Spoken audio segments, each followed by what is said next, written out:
ఇక్కడ మత్తయి సువార్త 9వ అధ్యాయంలో కొన్ని దేవుని యొక్క స్వస్థత, దేవుడు అనేక మంది స్వస్థపరిచినటువంటి విషయాలు మనం చూస్తున్నాం. చివరిగా మరి ఒక స్త్రీ గురించి మనం తెలుసుకుందాం.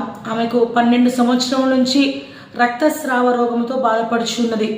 ఆమె అనేక వైద్యులను సంప్రదించి ఉండవచ్చు, అనేకమైనటువంటి ప్రయత్నాలు చేసి ఆమె విఫలమైపోయి ఆమె దేవుని యందు విశ్వాసము కలిగి దేవుని దగ్గరికి వెళ్ళి ఆయన వస్త్రపు చెంగు ముట్టుకుంటే నాకు స్వస్థత కలుగుతుందని చెప్పి ఎంతో విశ్వాసంగా తను దేవుని యొక్క సన్నిధిలో దేవుని దగ్గర నుంచి పొందుకునే ఆశీర్వాదం చేత ఆ బిడ్డ దేవుని యందు నమ్మకంతో వెళ్ళగా దేవుడు గొప్ప స్వస్థతను అనుగ్రహించారు.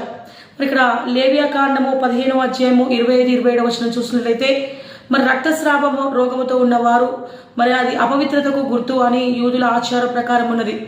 ఎవరు కూడా ముట్టుకోకూడదు, అంటరాని వారిగా చూడడం జరుగుతుంది. దేవుని యందు విశ్వాసము కలిగి ఎక్కడికి ఉన్నా నాకు స్వస్థత జరగదు, ఆ దేవాది దేవుడిని అయినటువంటి యేసుక్రీస్తుని వస్త్రపు చెంగు ముట్టుకుంటే నాకు స్వస్థత జరుగుతుంది విశ్వాసము చేత తాను యేసు ప్రభు ఆయన సమాజ మందిరంలోంచి వెళ్ళుచూ ఉండగా దేవుడు యొక్క శక్తి ఆమెను తాకి గొప్ప అద్భుతం జరిగినట్లుగా మనం చూస్తున్నాం. ఇక్కడ దేవుడు ఆ విధంగా ఆయన వెళ్తున్నటువంటి ఆ గుంపులో నుంచి తను వచ్చి యేసుక్రీస్తు యొక్క వస్త్రపు చెంగు ముట్టగానే ఆయన చెప్పిన కుమారి నీ విశ్వాసమే నిన్ను బాగు చేసిందని చెప్పి దేవుడు ఆ మాట మాట్లాడిన వెంటనే ఆమె యొక్క రక్తస్రావ రోగం ఆగిపోయింది.